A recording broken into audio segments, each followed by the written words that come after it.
مزید ایک مرتبہ سورہ الحمد، 3 مرتبہ سورہ اخلاص، جملہ مرحومین کے لیے، شہداء کے لیے، بالخصوص اس مجلس اعزاء اور ان مجالس اعزاء کو برپا کرنے والوں کے مرحومین کے لیے، بالاخص شہید استاد سبت جعفر زیدی کے لیے تلاوت فرماتے ہیں۔ اللہم صلی علی محمد، اللہم صلی علی محمد،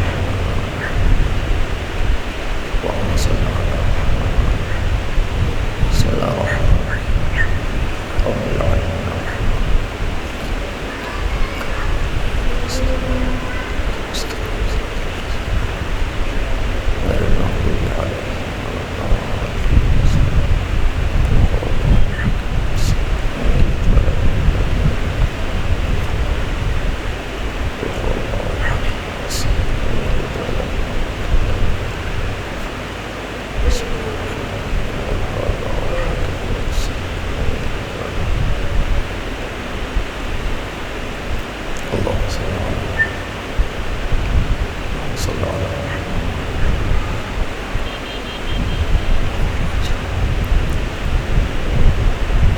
امام کے ظہور میں تعجیل کے لیے، امام کی رکاب میں جہاد اور شہادت کے حصول کے لیے، امام کے تمام دشمنوں کی نیست و نابودی کے لیے، اربعین کی زیارت پر جانے کے لیے باوز بلند صلوات۔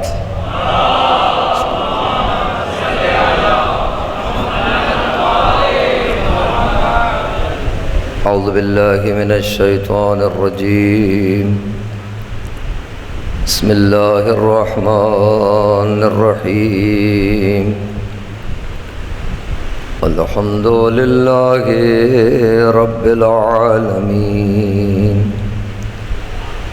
الذی خلقنا لعبادتہ، والذی جعلنا من المتمسکین بولایت مولانا امیر المؤمنین، والذی جعلنا من الباکین فی عزاء الحسین المظلوم، والحمد للہ الذی جعلنا من المنتظرین لظہور حجتہ، ثم الصلاة والسلام علی اشرف الانبیاء والمرسلین، حبیب الہ العالمین الذی سمی فی السماء بأحمد وفی الارضین بأبی القاسم محمد،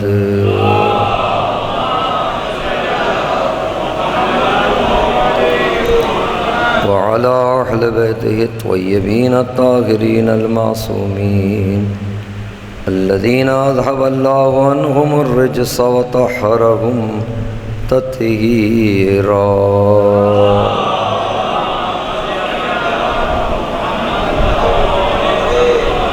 ولعنۃ اللہ علی اعدائہم اجمعین۔ قال مولانا امیر المؤمنین علی بن ابی طالب علیہم السلام، من کثرت فکرہ حسنت عاقبتہ۔ صلوات پڑھے محمد وعلی محمد۔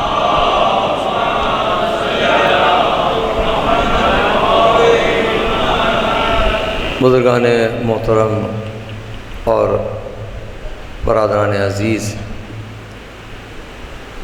حضرت مولائے کائنات علی بن ابی طالب علیہ السلام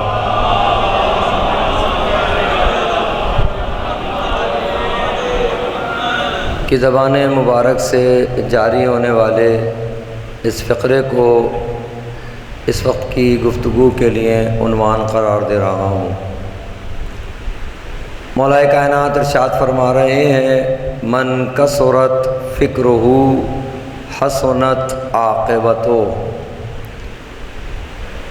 امیر کائنات کا ارشاد ہے، ظاہر ہے اپنے زمانے میں خاص لوگوں سے خطاب فرما رہے ہیں، لیکن امیر کا کلام ان کلاموں سے نہیں ہے کہ جو وقتی طور پر جس کے سامنے بیان ہو وہ وہیں دم توڑ دے۔ امیر کا کلام ہے، رہتی دنیا تک باقی رہے گا، اور امیر کائنات کا یہ کلام جو اس وقت کی گفتگو کے لیے عنوان قرار دیا، ظاہر وقت کے دامن میں اتنی گنجائش نہیں کہ اس پہ سارے جوانب سے گفتگو کی جائے کہ کس کا کلام ہے، بولنے والا کون ہے۔ وہ بولنے والا کہ جب وہ بولتا ہے تو سارے بولنے والے خاموش نہیں گونگے ہو جاتے ہیں۔ امیر کائنات کا کلام ہے، علی ابن ابی طالب علیہ السلام کا کلام ہے، تو ظاہر ہے بہت سارے جوانب سے اس پہ گفتگو ہو سکتی ہے، لیکن امیر کے اس قول کے ترجمے پر اگر غور کریں، اور یہاں پھر وہ بات جو بارہا کہی جاتی ہے کہ مخاطب اصلی نوجوان اور جوان ہیں۔ بزرگوں کو ظاہر انسان صرف درس لوٹاتا ہے۔ خود امیر المومنین علیہ الصلوۃ والسلام نے خود ایک ارشاد فرمایا ہے، صرف تبرکاً اس کو بھی سنتے جائیں نوجوان، جو حضرت حجت کے فوج کے لیے بیان کیا۔ امیر کائنات کا کلام ہے یہ بھی، کیا فرمایا؟ اصحاب المہدی عجل اللہ تعالی فرجہ شریف۔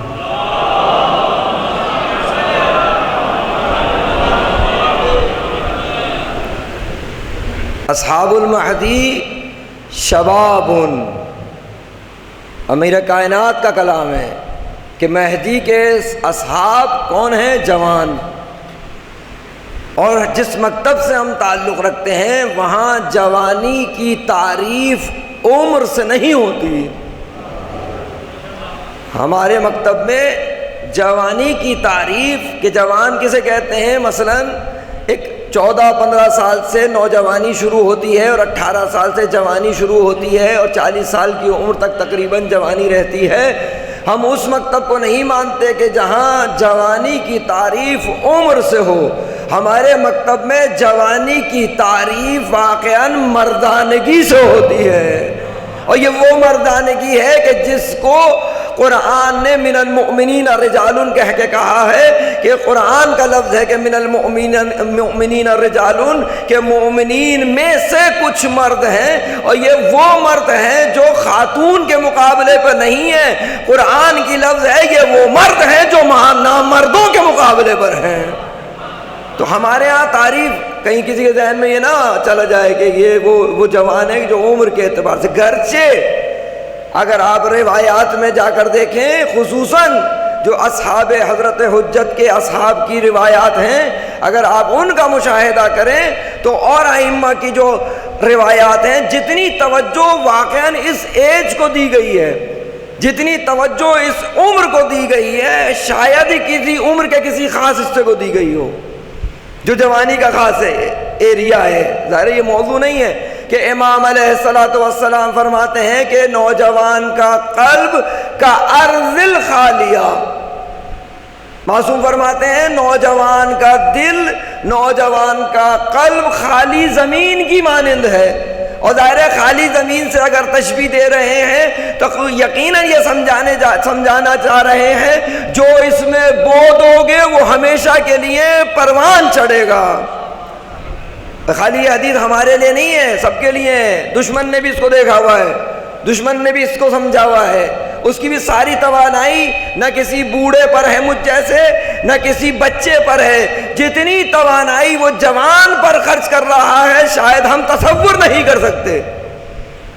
وجہ کیا ہے؟ وجہ یہی ہے کہ یہ وہ زمانہ ہے کہ جس زمانے میں انسان کا دل سب سے زیادہ چیزوں کو قبول کرنے کے قابل ہے، سب سے زیادہ قبول کرنے کے قابل ہے۔ اسی وجہ سے بس یہاں بات سے بات بڑھ رہی ہے، روکتا ہوں یہاں پہ، کہ اسی وجہ سے دشمن ان قلوب پر حملہ کر کر ان قلوب کو اغوا کرنا چاہتا ہے۔ کیوں؟ اس لیے کہ جب یہ دل اغوا ہو جائے گا تو پورا کا پورا وجود اغوا ہو جائے گا۔ لیکن اس کی کوششیں اپنی جگہ، لیکن اسے کیا معلوم ہے ہم اس مکتب سے تعلق رکھتے ہیں کہ جہاں جب دنیا میں آتے ہیں تو سب سے پہلا بیج جو دل میں ماب ہوتی ہے وہ یا علی مدد ہوا کرتا ہے۔ ایک صلوات پڑھیں محمد و آل محمد پر۔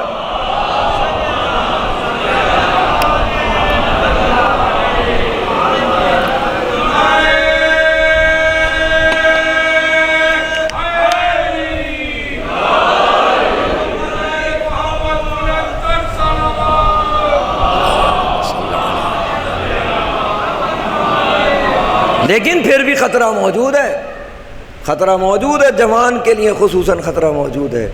امیر کائنات فرما رہے ہیں کہ اصحاب مہدی جوان ہیں، جوان ہیں۔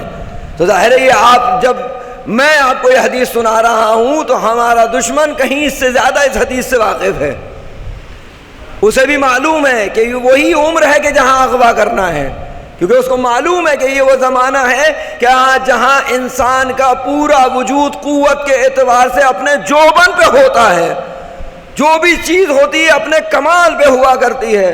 اور آپ دیکھیے قرآن نے بھی لفظ دی ہے، قرآن نے کہا ہم نے تمہیں 3 حصوں میں تقسیم کیا، قرآن نے کہا ہم نے تمہیں ضعیف خلق کیا، پھر قوت دی، پھر ضعیف کیا۔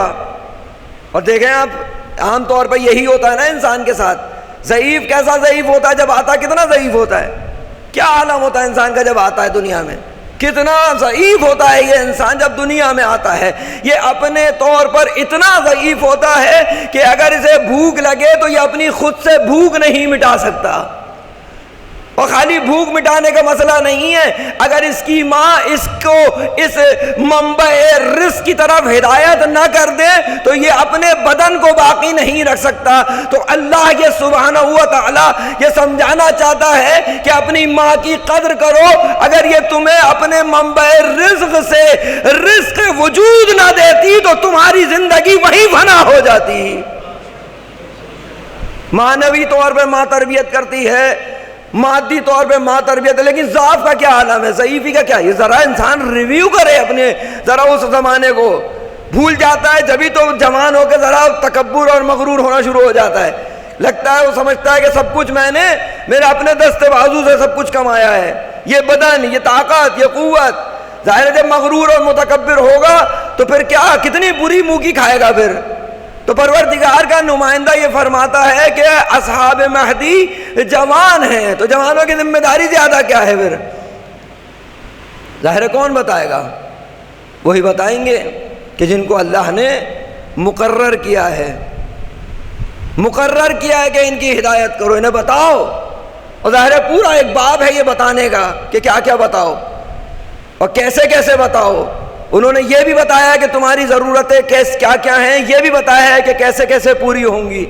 اب یہ جو فقرہ ہے بس یہاں روکو اس بات کو کہ کیا فرما رہے ہیں امیر کائنات؟ امیر کائنات فرما رہے ہیں من کثرت فکرہ،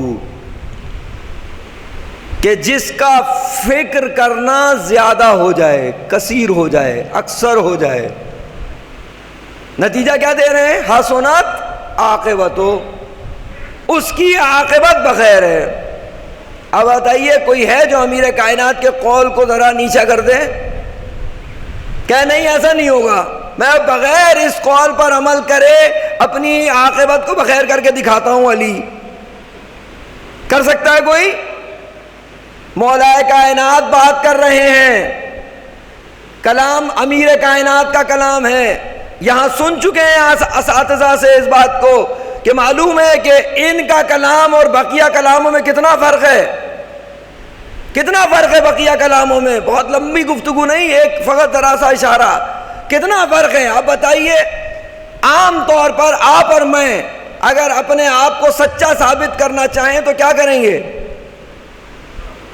آپ اور میں اپنی بات کو اگر سچا ثابت کرنا چاہیں تو کیا کریں گے؟ عام طور پر عقلی قاعدہ یہ ہے کہ آپ اور میرا کلام واقعے سے مطابقت رکھتا ہو تو سچا، اگر واقعے سے مطابقت نہ رکھتا ہو تو میں جھوٹا۔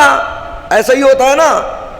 مثال دے کر ذرا سے نوجوانوں کو آگے بڑھاؤں، میں آپ سے کہوں کہ باہر بارش ہو رہی ہے، اب 2 ہی صورتیں ہیں جب آپ باہر جائیں گے، جب آپ باہر جا کے دیکھیں گے تو یا بارش ہو رہی ہوگی یا نہیں ہو رہی ہوگی، تیسری تو کوئی صورت نہیں ہوتی۔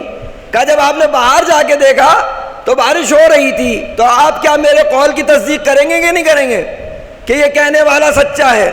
اور جب آپ باہر جائیں گے تو اگر آپ باہر جا کے دیکھتے ہیں کہ باہر بارش نہیں ہو رہی تو آپ کہنے والے کی تصدیق نہیں کریں گے، تکذیب کریں گے کہ جو یہ کہا ہے یہ کہنے والا جھوٹا ہے۔ تو اس کا مطلب کہ اور یہ کسی خاص انسان سے تو تعلق نہیں رکھتا، ہر انسان کی سچائی کون ثابت کرے گا؟ واقعے سے تطابق۔ اگر واقعے سے تطابق ہوگا تو یہ کہنے والا سچا، اور اگر واقعے سے تطابق نہیں ہو تو کہنے والا جھوٹا۔ یہ وہ نہیں ہے جو واقعے کے تطابق کے محتاج ہوں، ان کا قول واقعے کے تطابق کے ساتھ نہیں پرکھا جاتا، ان کا قول واقعے کا محتاج نہیں، واقعہ ان کے قول کا محتاج ہے۔ اگر ماں نے کہہ دیا کہ کل درزی لے کر کپڑے آئے گا تو رضوان جنت کو درزی بن کر آنا پڑے گا۔ صلوات پڑھیں محمد و آل محمد پر۔ سوچے تو صحیح ذرا کس کا قول ہے، کون کہنے والا کون ہے یہ۔ اور یہی بات اگر ذرا سی اور آگے بڑھاؤں تو واقعاً فکر کرنے کا مرحلہ ہے، سوچنے کا مرحلہ ہے۔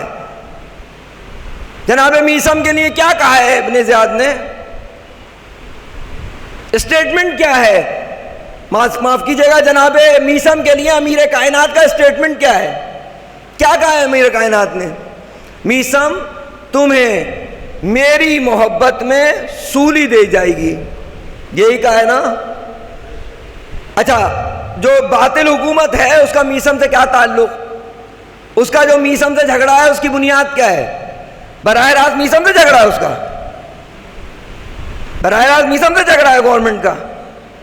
ہمارا اور تمام باطل کا اس وقت جو جھگڑا ہے وہ ہم سے جھگڑا ہے، ہم سے بھی وہی جھگڑا ہے جو میثم سے جھگڑا ہے۔ اس میں تو ہم مشترک ہے نا۔ میثم کے پیچھے کیوں لگی ہوئی ہے حکومت؟ کیوں اس لیے لگی ہوئی ہے کہ میثم کا کوئی کام ہی نہیں ہے۔ میثم وہ کہتے ہیں جو حکومت کو ہلاتا ہے۔ میثم کی زبان پہ کیا رہتا ہے ہمیشہ؟ میثم جب نکلتے ہیں، گلی میں آئیں، بازار میں آئیں، مسجد میں آئیں، ممبر پر آئیں، جہاں جہاں جائیں، وہ کلمہ ہمیشہ میثم کی زبان پر ہے جو حکومت کے پایوں کو اور حکومت کے تخت کو ہلاتا ہے۔ جب دیکھتے ہیں کہتے ہیں میثم تمہیں کچھ اور کام نہیں، ہمیشہ علی علی علی علی کرتے رہتے ہو۔ تو یہی مسئلہ ہے نا، میثم سے تو کوئی مسئلہ نہیں ہے۔ مسئلہ کس سے ہے؟ مولا کائنات سے۔ اب ذرا سا یعنی رک کے دیکھیں نوجوان دوست۔ اب جب مولا کائنات نے یہ فرمایا ہے کہ میثم تمہیں ہماری محبت میں سولی دی جائے گی، اب بتائیے کتنا آسان ہے اب علی کو جھٹلانا۔ ذرا دیر سوچیں اس پہ کہ کیا مشکل کام ہے اس میں۔ اب بتائیے کہ میثم کو قتل کرو لیکن ایسے قتل کرو کہ علی کی بات نیچے ہو جائے، اس میں کوئی پرابلم نظر آ رہا ہے؟ اس میں پرابلم نظر آ رہا ہے کہ ماں جناب میثم کو کسی بھی دوسرے طریقے سے قتل کر دو، قتل تو ہو جائیں گے علی کی راہ میں، لیکن کیا علی نے جو کہا ہے وہ پورا ہوگا؟ سوچنے کی بات ہے کہ نہیں ہے؟ پورا طاغوت، پورا باطل کیا چاہتا ہے؟ علی کی بات کو نیچے کرنا۔ یا اور ایک لفظ آگے بڑھاؤں، جناب شرح نہج بلاغہ ابن ابی الحدید معتزلی کا جو جملہ ہے، پورے باطل کی قوت کا کام کیا ہے؟ باطل کی قوت کا سارا فارمولہ یہ ہے کسی طریقے سے علی یا ذکر علی محو ہو جائے۔ یہی ہے نا، یہی ہے کہ کسی طرح علی یا ذکر علی محو ہو جائے۔ اس میں جناب شارح نہج بلاغہ جناب ابن ابی الحدید جناب معتزلی کیا فرماتے ہیں؟ دشمن کیا چاہتا ہے؟ علی کے ذکر کو محو کرنا۔ کیا کیا آخر میں؟ سر پہ تلوار لگائی۔ جملہ ہے جناب ابن ابی الحدید کا، فرماتے ہیں چاہتا یہ تھا کہ علی کو محو کر دے، لیکن دنیا کے سب سے بڑی غلطی اس نے یہ کی کہ علی کے سر پہ ضرب لگائی۔ کہا اسے معلوم نہیں، ظاہراً علی کے سر پہ ضرب لگائی لیکن حقیقتاً مشک کے ضرب پر ضرب لگا دی۔ کہا جب مشک کے ضرب پر ضرب لگتی ہے تو خوشبو ہوا میں آتی ہے، اور جب خوشبو ہوا میں آتی ہے تو اختیار سے باہر ہو جاتی ہے۔ علی کے ضرب لگائی، علی نے شہادت پہ دے کے اس کو یہ سمجھایا کہ اب اگر مجھے محو کر سکتا ہے تو کر کے دکھا۔ کہا یہ دشمن ہمیشہ سے کرتا ہے بے وقوفیاں، لیکن آپ بتائیے جناب میثم کے سلسلے میں کتنا آسان ہو گیا یہ مسئلہ۔ مشکل ہے آسان ہے؟ کہا بہت آسان ہے، جیسے چاہو مار دو میثم کو، لیکن آپ بتائیے کیسے مارا پھر میثم کو؟ آخر میں کیا ہوا یہ تو آخر بتائے گا نا، یہ تو آخر بتائے گا، انجام بتائے گا کہ انجام میں کہاں بات رکی۔ آ کے انجام میں ایک بات وہاں رکی کہ جب دربار میں لائے ہیں ایک علی والے کو جب جناب میثم کو جب لائے ہیں دربار میں جکڑ کے آخری مرتبہ، عالم کیا ہے جناب میثم تمار کا؟ چاروں طرف سے تلواریں تنی ہوئی ہیں، چاروں طرف سے تلواریں تنی ہوئی ہیں. تو میثم کو کیا کرنا چاہیے؟ خوف کھانا چاہیے. میثم خوف کھانے والا نام ہی نہیں ہے. یہ علی کی گود کا پلا ہوا شاگرد ہے. اس کو علی ابن ابی طالب نے تربیت کیا ہے. علی ابن ابی طالب کی محبت میں پروان چڑھنے والے کو میثم کہتے ہیں. معلوم ہے اس وقت بے بسی کا کیا عالم ہے؟ کس کی کون بے بس ہونا چاہیے؟ جو قیدی ہے، جو حاکم ہے. چاروں طرف سے جناب میثم پہ تلواروں کو تانا ہوا ہے اور بے بسی کا اظہار حاکم کر رہا ہے تخت پہ بیٹھا ہوا. کیا کہتا ہے؟ کہتا ہے صرف اتنا بتاؤ میثم، کیوں جب چاروں طرف سے تلواریں تنی ہوئی تھیں اسی عالم میں میثم مسکرا رہے تھے. میثم کی مسکراہٹ نے اس کو بے بس کر کے ایک بات پوچھنے پہ مجبور کیا. کہتا ہے کہ یہ بتاؤ میثم کہ یہ تم علی والے، جملہ ہے عربی کا، ترجمہ اس کا سنیے کہ یہ تم علی والے موت کو سر پر دیکھ کر مسکراتے کیوں ہو؟ یہ کیا ہے؟ یہ کیا چیز ہے؟ یہ بے بسی ہے، باطل کی بے بسی ہے. کیوں؟ کس کے مقابلے پہ آیا ہوا ہے؟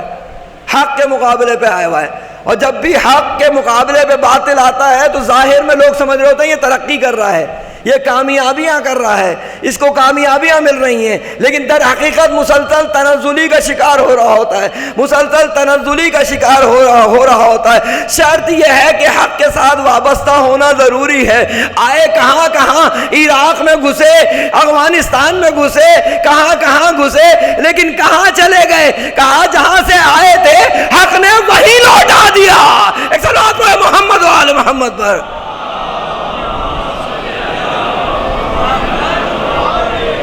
لیکن وہ بات بس پوری کروں کہ جناب میثم اب کتنا آسان ہے تلواروں سے قتل کر دیں آپ دربار میں اس کو.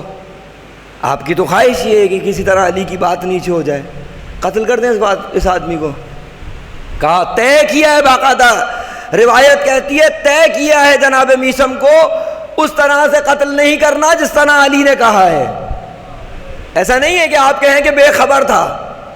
کہا بے خبر نہیں تھا، پورے ارادے کے ساتھ وہ کرنا چاہتا ہے جو علی نے کہا ہے اس کے خلاف. لیکن وَمَكَرُوا مَكَرَ اللَّهُ وَاللَّهُ خَيْرُ الْمَاكِرِينَ، مکر الہی تو غالب آنا ہی ہے. اب کیا کیا؟ کہا بھیج دیا، کہا جاؤ جا کے میثم کو خالی درخت پہ گاڑ دو. بات کہاں سے شروع کی؟ جہاں سے علی نے شروع کی تھی، اور سمجھ بھی نہیں پا رہا. کہا اس کو لے جا کے میثم کو درخت پہ گاڑ دو. اللہ اکبر، محبت مولا کائنات کا کمال. میثم کی ذات میں مولا کائنات کا کمال، محبت مولا کائنات عروج پر دکھا رہے ہیں. معلوم ہے درخت پہ گاڑنے کا مطلب کیا ہے؟ درخت پہ گاڑنے کا مطلب یہ کہ پیروں سے لے کر سارے بدن میں کیلے ٹھوک دینا.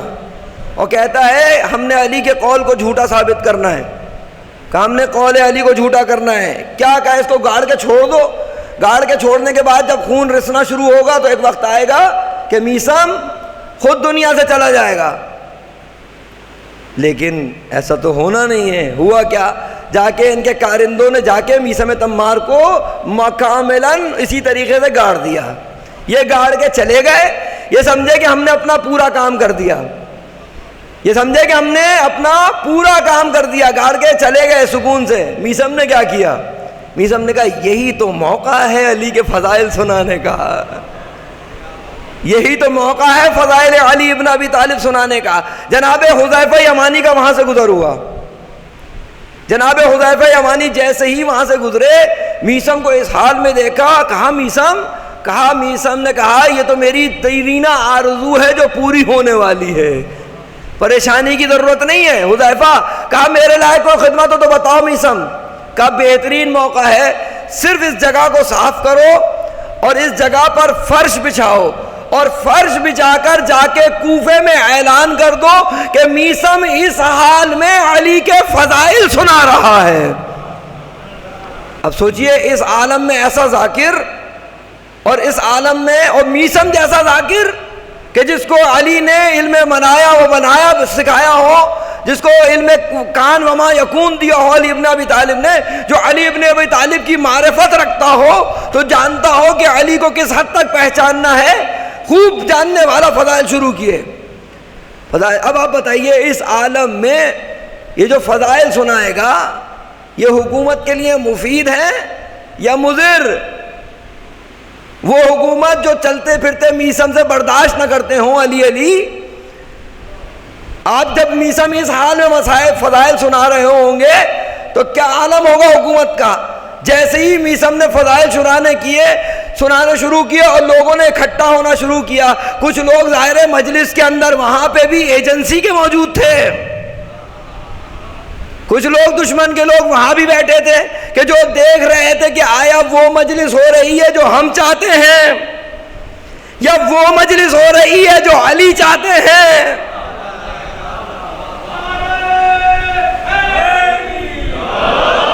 کہا ہم وہ دیکھنا چاہتے ہیں کہ وہ مجلس ہو رہی ہے جو علی چاہتے ہیں یا کوئی اور مجلس ہو رہی ہے۔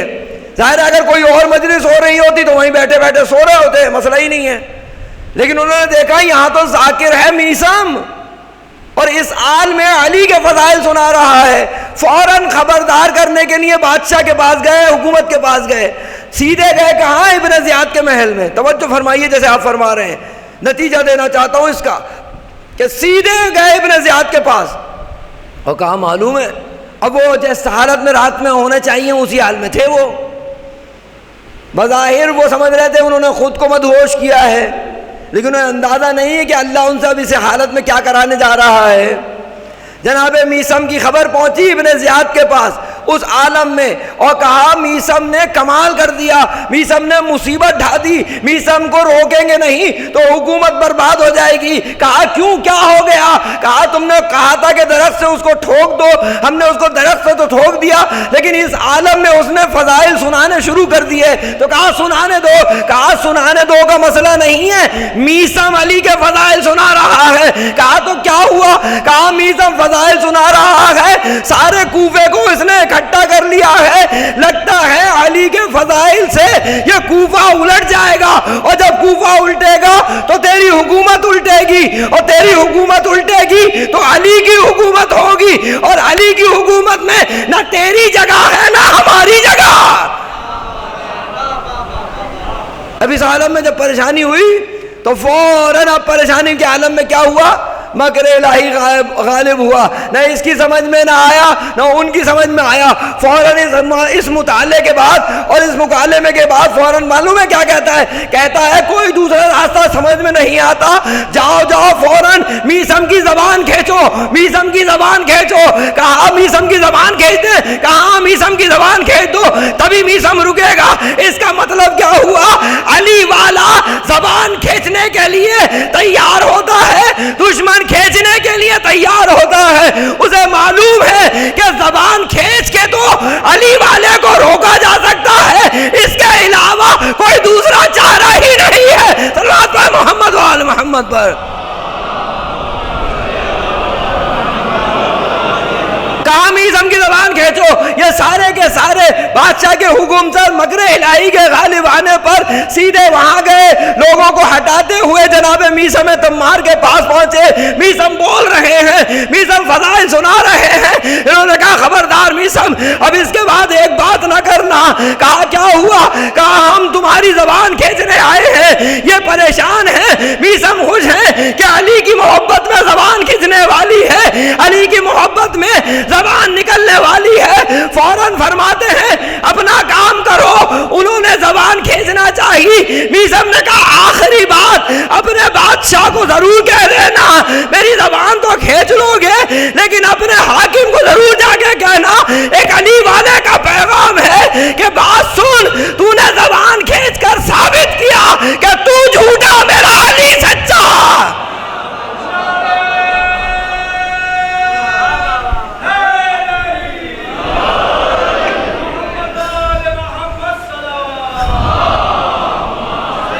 تو جھوٹا میرا علی سچا۔ ہم و غم میسم کا کیا ہے؟ علی ابن ابی طالب، ہم و غم علی ابن ابی طالب۔ اور جب تک ہم و غم علی نہیں بنیں گے جب تک وہ بات نہیں بنے گی جو بننی چاہیے، جب تک علی ابن ابی طالب ہم و غم نہیں بنیں گے، علی کا عشق، علی کی محبت میسم پہ رکتی نہیں ہے، کچھ نہ کچھ تو ہم سب بھی لیے ہوئے ہیں۔ ایک ایک آدمی ہمارا مولا کائنات کی محبت کے سلسلے میں سرشار ہے، اور کسی بھی طریقے سے کسی قسم کا سمجھوتا کرنے کو تیار نہیں ہے۔ کیوں کریں سمجھوتا؟ پروردگار نے ہمیں کائنات کا سب سے بڑا خزانہ دیا ہے کہ ہمیں محب علی بنایا ہے۔ کائنات کا سب سے بڑا خزانہ یہ ہے محبت مولا کائنات، کہ اللہ نے ہمیں محب علی بنایا ہے، اور جب محب علی بنایا ہے تو پھر کوئی ہم سے ذکر علی نہیں چھین سکتا، کوئی دنیا کی طاقت نہ چھین سکی ہے نہ چھین سکے گی۔ اور اب ویسے ہی دنیا کی طاقتوں کا اینڈ ہو چکا ہے، اب تو ساری دنیا میں کچھ عرصے کے بعد نظر آ رہا ہوگا، کچھ ابھی نظر آ رہا ہے، کچھ آنے والے وقتوں میں نظر آ رہا ہوگا، وہ وقت دور نہیں جب کعبے سے آذان ہوگی اور آذان میں اشہد ان محمد الرسول اللہ کے بعد علی ولی اللہ کی آواز آئے گی۔ ایک صلوات پڑھے محمد و آل محمد۔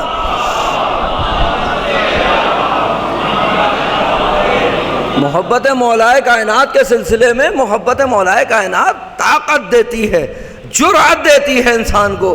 کون سی چیز ہے جو باطل کے خلاف کھڑی کرتی ہے ہمیں؟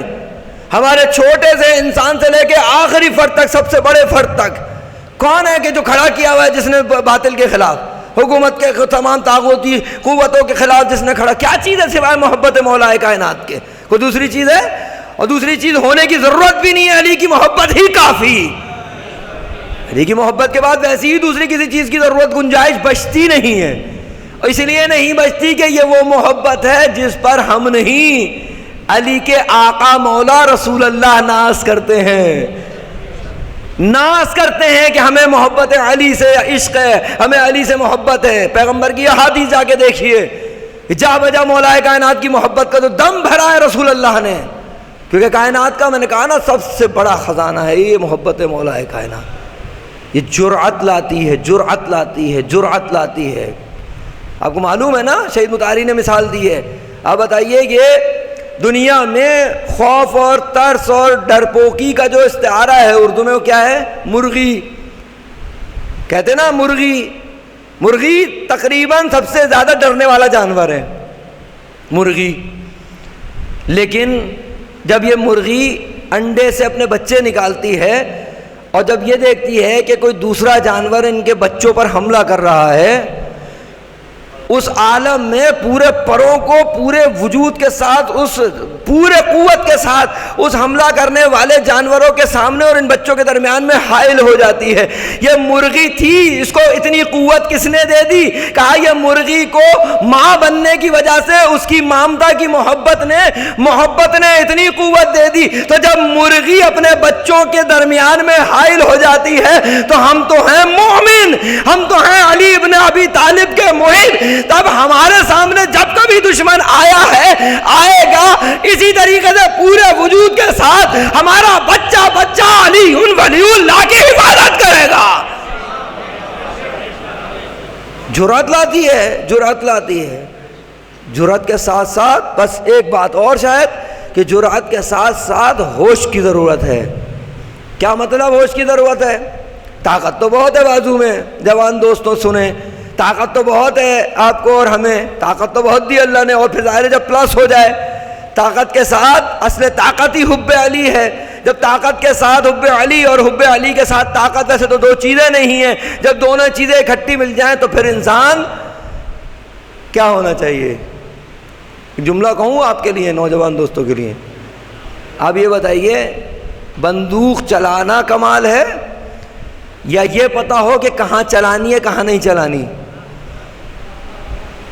سادہ سی مثال ہے، سادہ سی مثال، جوان ہے، جوانی کا عالم ہے، بندوق ویسے مثال دیتی، ورنہ جوان کے ہاتھ میں قلم ہونا چاہیے۔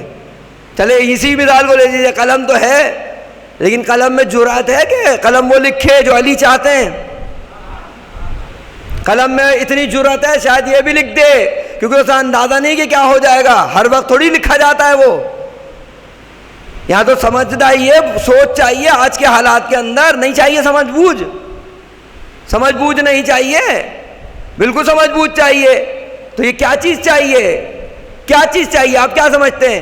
دو منظر اگر آپ اور میرے سامنے آتے ہیں، ایک مولا کائنات کا خیبر اکھاڑنا، یہ الگ بات ہے کہ کوئی بہت بڑی فضیلت نہیں ہے مولا کائنات کے لیے خیبر اکھاڑ دیں. یہ ہم جیسے بونا قد لوگ اسے بہت بڑی فضیلت سمجھ رہے ہوتے ہیں مولا کائنات کی، کہ مولا کائنات نے خیبر کو اکھاڑا. اور یہاں سنتے جائیے، خالی خیبر نہیں اکھڑا ہے، دروازہ خالی نہیں اکھاڑا ہے علی نے. معلوم ہے روایت کیا کہتی ہے؟ روایت کہتی ہے پورا قلعہ خیبر ہلا ہے. لیکن بہت بڑا کام نہیں ہے مولا کائنات کے لیے، ہماری سمجھ میں آتا ہے بہت بڑا کام ہے علی نے. وہ بغل کسی استاد کی مثال ہے کہ آپ کسی ہیوی ویٹ چیمپئن کسی پہلوان کے بارے میں بتا رہے ہوں کہ کتنا بڑا پہلوان ہے، اور مثال میں آپ کیا لائیں کہ اتنا بڑا پہلوان ہے کہ کاغذ پھاڑ دیتا ہے. یہ کیا اس کے ساتھ سازگار ہے؟ اتنا بڑا پہلوان ہے کہ کاغذ پھاڑ دیتا ہے. کہاں جی اتنا بڑا پہلوان ہے. تو کوئی اگر مولا کائنات کی شجاعت کی فضیلت کو اس خیبر میں اکھاڑنے میں تول رہا ہو تو کوئی ایسے ہی کہہ رہا ہے کہ بہت بڑا پہلوان ہے، کاغذ پھاڑ دیتا ہے. تو بحث یہ نہیں ہے. اب آج فرض کریں اس شجاعت میں جہاں تلوار چلائی ہے مولا کائنات نے، اس کو آپ شجاعت فرض کرتے ہیں مولا کائنات کی. کیا سوال ہے جس وقت رسی بندھی ہے یہ شجاعت نہیں ہے؟ اس کا مطلب ہے مفہوم شجاعت ہی نہیں سمجھ میں آیا. مولا کائنات یہی تلوار جب نیام میں رکھ رہے، یہ شجاعت نہیں ہے علی کا. جناب استاد شہید کا شعر ہے نا، کہیں ہاتھوں پہ خیبر ہے، کہیں ہاتھوں میں رسی ہے، کہیں ہاتھوں پہ خیبر ہے، کہیں ہاتھوں میں رسی ہے. جہاں جیسی ضرورت ہے وہاں ویسی شجاعت ہے. اب مولا کائنات سے سیرت میں اگر آپ سمجھ لیں تو آپ کو پتہ ہے کہاں جو ہے وہ تلوار اٹھانی ہے اور کہاں رکھنی ہے. یہاں تک پہنچ چکے ہیں ہم لوگ کہ ہمیں پتہ ہو کہ کہاں تلوار اٹھانی ہے اور کہاں تلوار نہیں اٹھانی.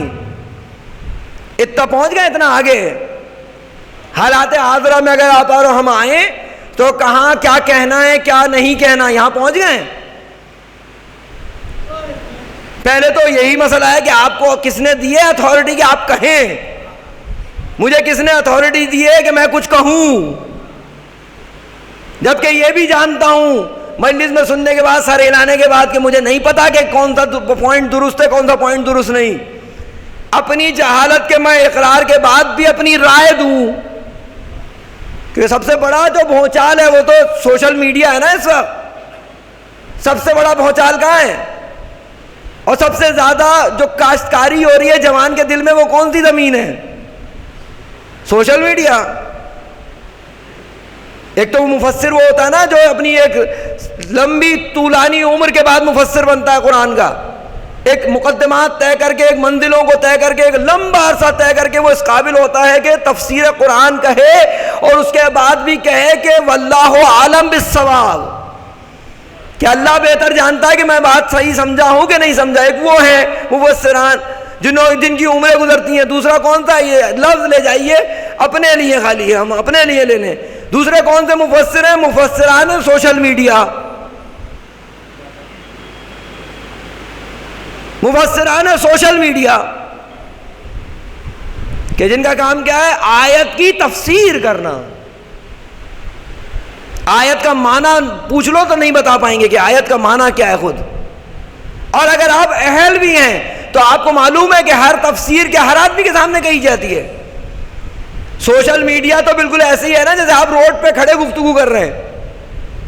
ایسا ہی ہے نا سوشل میڈیا، جیسے آپ روڈ پہ کھڑے گفتگو کر رہے ہیں، آپ کو پتہ نہیں ہے کہ آپ کا سننے والا کون ہے. تو ایسے سوشل میڈیا میں پتہ ہے کہ آپ کا پڑھنے والا کون ہے. اور بات آگے جاتی ہے تو پھر کہا کسی نے کہ رمضان کے روزے میں کرو یہ کام. کہا نہیں کرتے رمضان کے روزے میں. کیوں؟ اس لیے روزہ باطل ہو جاتا ہے. واہ سبحان اللہ. اپنے روزے کو بچانے کے لیے کام کو روک سکتے ہیں، دین کو بچانے کے لیے کام کو نہیں روک سکتے. دین آیا، اس سے تبلیغ ہو رہی ہے دین کی. جو نہیں جانتا اگر وہ رائے دے، آپ اور ہمارے مذہب میں اس کی گنجائش ہے؟ ہمارے ہاں کوئی گنجائش ہے کہ جو نہیں جانتا وہ بولے یا کچھ رائے دے؟ اور پھر ٹوٹل آپ اس کو بتائیے کہ جو نہیں جانتا جب بولے گا تو صحیح بولے گا. کا تکے پہ چلتے ہیں شاید صحیح بولے. سبحان اللہ. کوئی چیز بچی نہیں ہے سوائے دین کے جس پہ تکے لگائیں آپ. تو یہاں دیکھیے یہاں کتنی سب سے بڑی شجاعت، 10 بستہ گزارش کر رہا ہوں نوجوانوں سے، آپ کی سب سے بڑی شجاعت یہ ہے کہ ہر چیز کو آگے نہ بڑھائیں.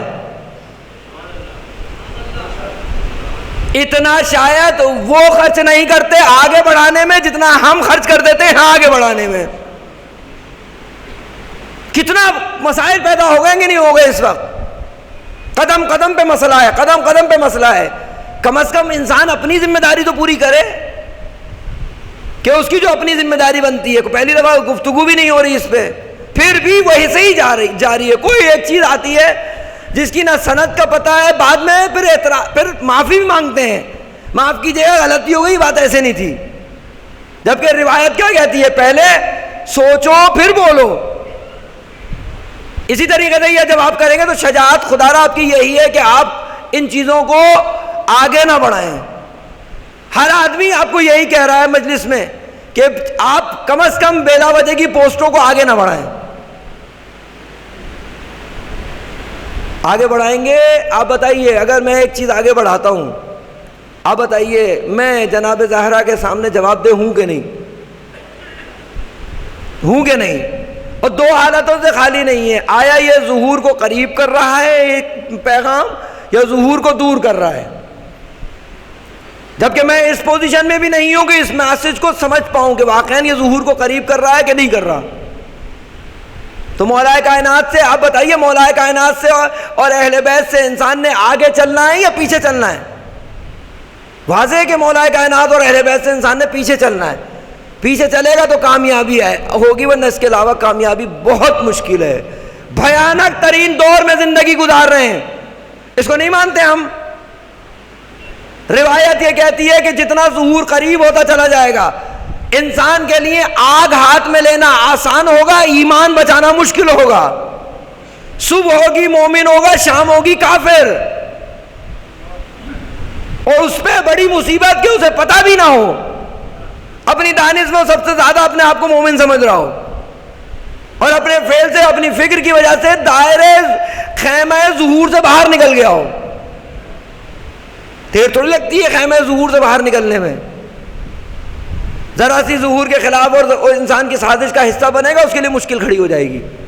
مولا کائنات کا پیغام یہی ہے کہ علی کے پیچھے چلو، علی کے پیچھے چلو. باتوں کو سمجھنے کی کوشش کریں.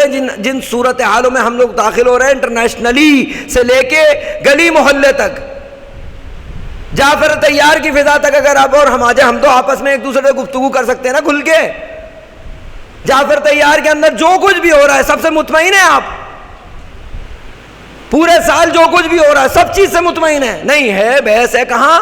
میسج میں بہت اچھی بات ہے، ایک فضا بنتی ہے اس سے، لیکن حقیقی اقدام کون کرے گا؟ آگے کون بڑھے گا؟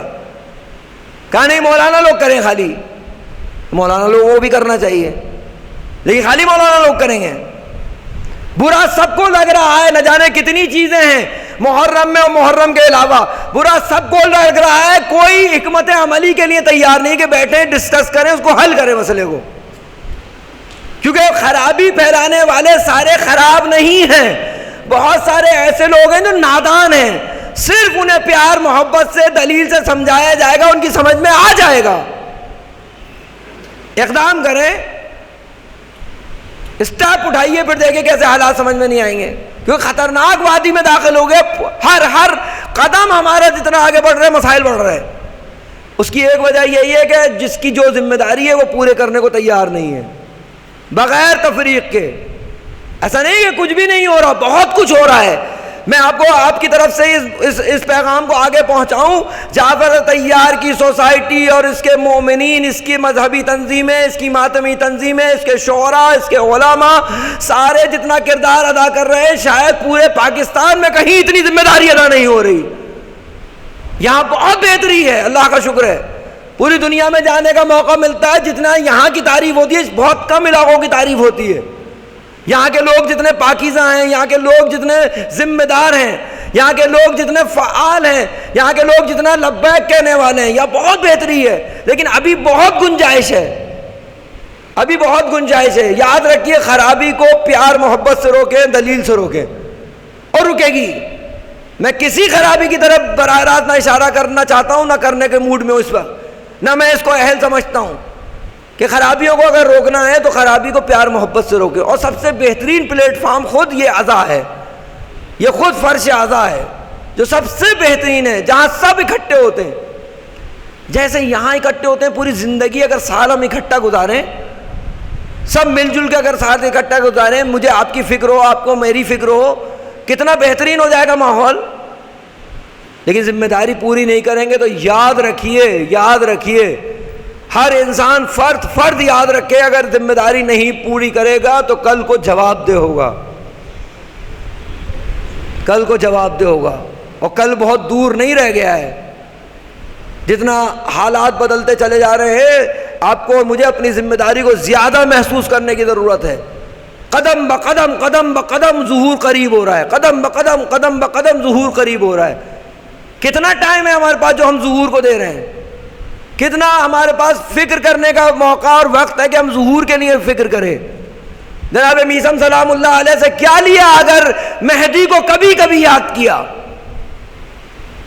اگر امام کو کبھی کبھی یاد کیا تو میثم سے کیا سیکھا پھر؟ میثم کیا کبھی کبھی یاد کرتے تھے علی کو؟ میثم ہمیشہ یاد رکھنے والے ہیں علی کو. اسی طریقے سے ہماری ذمہ داری بھی ہے کہ ہم وقت مہدی کی فکر ہو, 24 گھنٹے اپنے وجود پر طاری کریں ان کے ظہور کو. 24 گھنٹے اگر نہیں کیا تو نقصان ہوگا. یہ غیبت کی نقاب ہے جو میرے چہرے پر عزت بنی پڑی ہوئی ہے. کل کو اگر وہ آ جائیں گے تو پتہ چل جائے گا, صاف ہو جائے گا, جو آج سمجھ رہا ہوگا وہ کل ان کا ساتھ دے گا. اتنے ایشوز ہیں, میں کسی بھی ایشو کو یہاں چھیڑنے کے موڈ میں نہیں ہوں, لیکن سب ایشو کی بازگشت پہلی چیز اس پہ ہے کہ ہر آدمی اپنے آپ کو ذمہ دار بنائے. یہاں کوئی تفریق نہیں ہے. ایسا نہیں ہے کہ جو ٹھیلا لگاتا ہے مومن اس کو بہت پہلے کوئی درس پڑھنا پڑے گا, میں اپنے نہ جانے کتنے محاذے میں اور کتنے درس پڑھ کے اور کیا کیا ڈگریاں حاصل کر کے آئے گا, تب وہ کہے گا میں ذمہ داری ادا کروں گا. آپ کی ذمہ داری یہ ہے کہ بہترین طریقے سے ویسے ٹھیلا چلائیں جیسے مہدی چاہتے ہیں. کوئی نہیں بچ سکتا. جس کے پاس مال ہے وہ بھی نہیں بچے گا, جس کے پاس نہیں ہے وہ بھی نہیں بچے گا. کیونکہ پروردگار کی ولایت کے نظام میں, ہدایت کے نظام میں دونوں مثالیں موجود ہیں جنہوں نے ہم پر اتمام حجت کی ہے. جس کے پاس سب سے زیادہ مال تھا اس نے بھی ولایت کا ساتھ دیا, خدیجہ جو کھجوریں بیچتا تھا میثم اس نے بھی ساتھ دیا.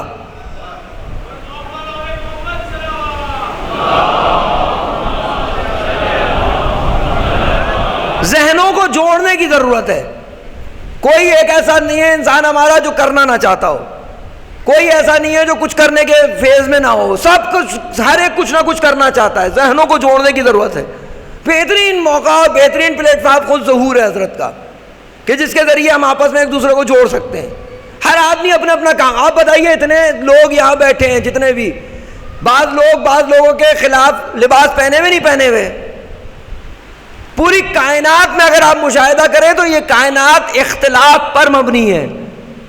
یہاں اختلاف ہی اختلاف ہے, اور اس اختلاف کی وجہ سے ہی تنوع ہے انسان کے اندر, اس کے ماحول کے اندر خوبصورتی پیدا ہوتی ہے. تو جب ہم اکٹھے ہو کے بیٹھتے ہیں مختلف لباسوں کے ساتھ تو نہیں لڑتے, تو پھر اور مسائل میں کیوں لڑتے ہیں؟ کیونکہ فکری اتحاد نہیں ہے. فکری اتحاد ہو جائے گا تو سب مل کے ایک ساتھ ہو جائیں گے. کیا خیال ہے کتنے لوگ دے پائیں گے ہم حضرت کے ظہور کو؟ جعفر طیار سے حضرت تشریف لے آئے, کتنے لوگ ہم دے سکیں گے حضرت کو؟ ہے ہمارے پاس پوزیشن, کدھر سے دشمن داخل ہوگا, کہاں سے حضرت کے لیے نکلنے کے لیے ہمیں روکے گا نہیں, ابھی روک رہا ہے. کون سے دن کے اندر جو ہمارا روٹین ہے اس میں کہاں ہمیں لوگ جو ہے نا دشمن ہمیں حضرت کے آگے اور حضرت کے قریب ہونے سے روک رہا ہے. پہنچ گئے ہم ان چیزوں تک. دوسرا, ایسا نہیں ہے, یاد رکھیے, ایسا نہیں ہے کہ ہمارے معاشرے میں بتانے والے موجود نہیں ہیں. چھوٹی سی بھی اگر کوئی اہتمام کیا جائے, کتنے لوگ اس میں شرکت کرتے ہیں. جب بات شروع ہو عملی ایگری سب کرتے ہیں کہ خرابی ہے, مسائل ہیں, جب اصل مسئلے کے حل کی طرف آتے ہیں تو کتنے لوگ ہیں جو لبیک کہتے ہیں وہاں؟ تو خود اپنا انسان احتساب کر سکتا ہے، خود احتساب کر سکتا ہے. بس میں نے بہت وقت دیا آپ کا کہ احتساب کر سکتا ہے انسان. جعفر طیار کا ہر فرد حضرت کے لشکر کو دینا ہے. ہماری کم از کم اس سوسائٹی کی ذمہ داری یہی بنتی ہے کہ ہم نے ہر فرد کو آمادہ کر کے اس کی کیپیسٹی میں حضرت کے حوالے کرنا ہے. کیونکہ اگر حضرت کی طرف نہیں گیا تو کیا مطلب ہے اس کا؟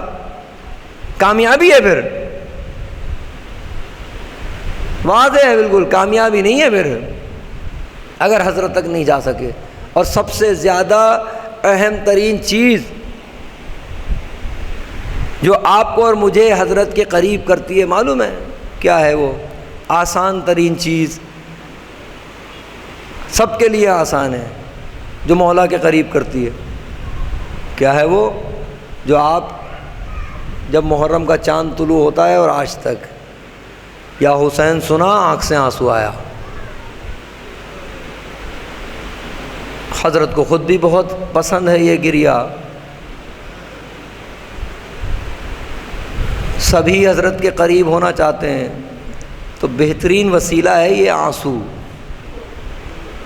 نہ کوئی مخلصانہ عبادت ہمارے پاس، نہ اور کچھ سوائے اس کے، ورنہ دامن خالی ہے مولا مہدی.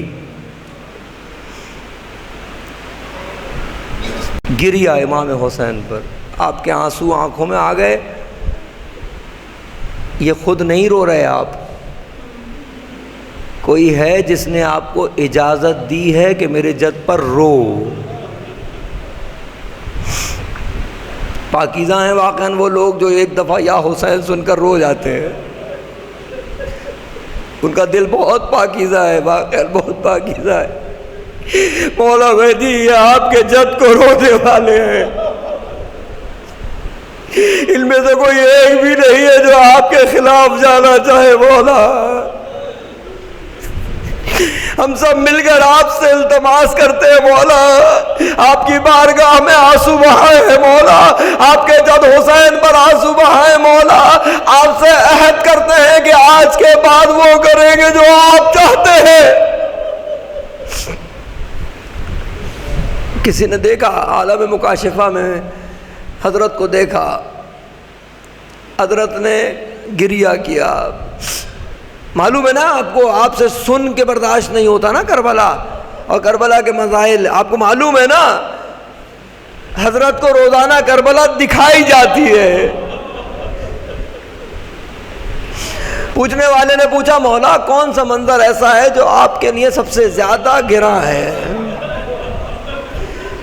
وہ کون سا منظر ہے جو سب سے زیادہ آپ کو رلاتا ہے، جو اس کے لیے آپ فرماتے ہیں کہ اے جد حسین میں آپ پر آنسو نہیں خون کے آنسو روتا ہوں؟ وہ کون سا منظر ہے؟ اب اس نے پوچھنا شروع کیا مولا کیا آپ کو جناب علی اکبر کی آذان کا وقت زیادہ رلاتا ہے؟ مولا نے کہا ہاں وہ منظر بہت سخت ہے لیکن سب سے بڑا اور سب سے بڑی مصیبت نہیں ہے. اس نے پوچھا مولا کیا آپ کو اصحاب کی شہادت زیادہ رلاتی ہے؟ مولا نے کہا اصحاب کی شہادت بھی بہت بڑی مصیبت ہے لیکن سب سے بڑی مصیبت نہیں ہے. اس نے ایک ایک مصیبت کو بیان کرنا شروع کیا. مولا کیا جناب قاسم کے لاش کے ٹکڑے آپ کو زیادہ رلاتے ہیں؟ مولا نے کہا بہت بڑی مصیبت ہے لیکن سب سے بڑی مصیبت نہیں ہے. اس نے کہا جناب عباس کے کٹے ہوئے بازو. مولا کہا نہیں بڑی مصیبت ہے لیکن سب سے بڑی مصیبت نہیں. کہا مولا جناب علی اکبر کا سینہ آپ کو رلاتا ہے. ان مولا فرماتے ہیں مصیبت بہت بڑی ہے لیکن سب سے بڑی مصیبت نہیں ہے.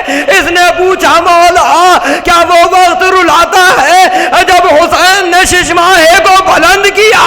اے فوج اشقیا کہا بہت بڑی مصیبت ہے لیکن سب سے بڑی مصیبت نہیں ہے. عزیزو حسین کی شہادت کا پوچھا، حسین کی پامالی کا پوچھا. اے غیور جوانوں اللہ آپ کی مستورات کی حفاظت کرے، اللہ آپ کی مستورات کے حجاب کو سلامت رکھ کے. سن سکیں گے مولا نے پھر خود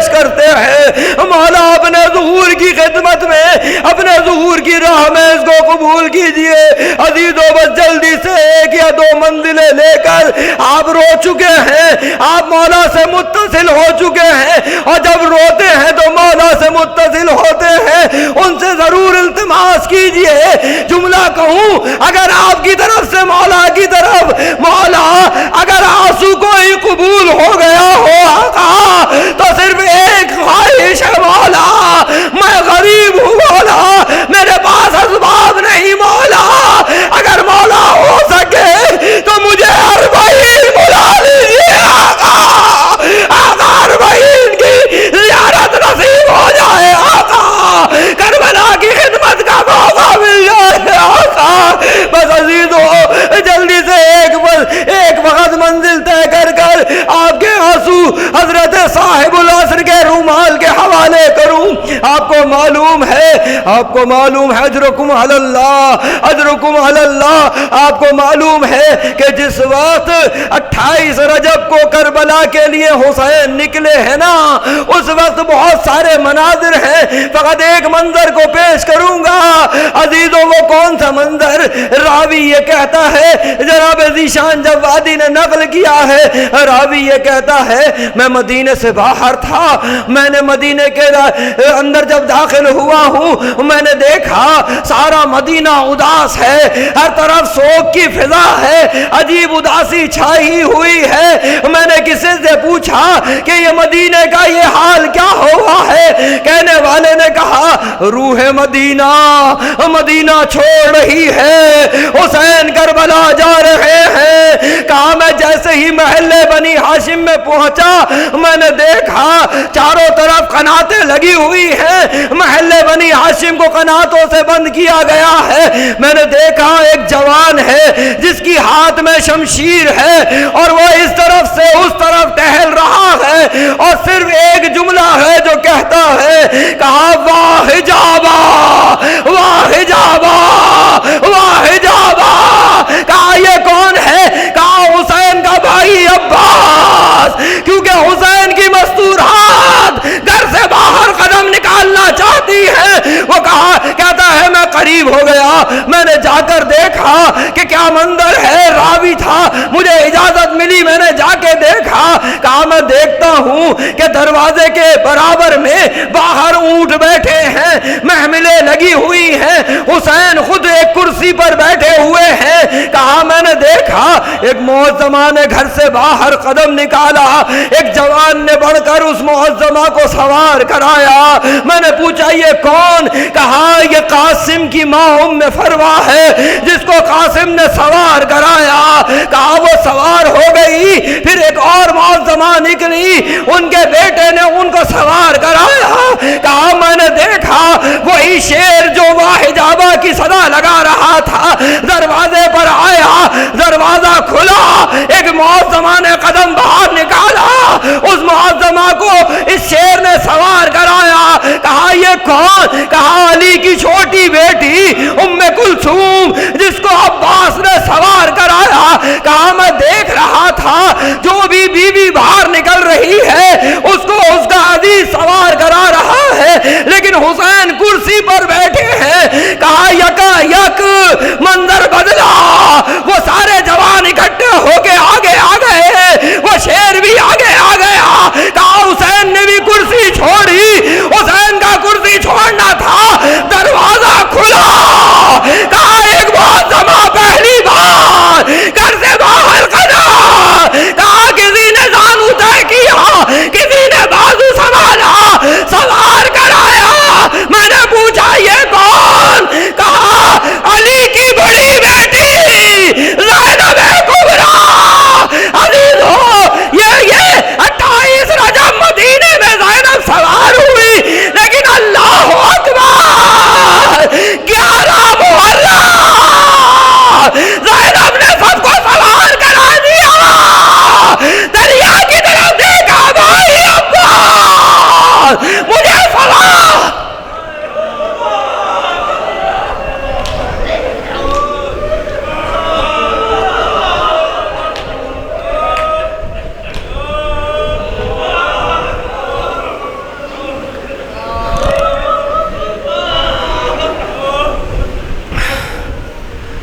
ولعنۃ اللہ علی القوم الظالمین ماتم حسین۔ حضرات پروردگار آپ کے آنسوؤں کو قبول فرمائے۔ واقعاً وہ اس طرح نہیں رو سکے جس طریقے سے رونا چاہیے تھا۔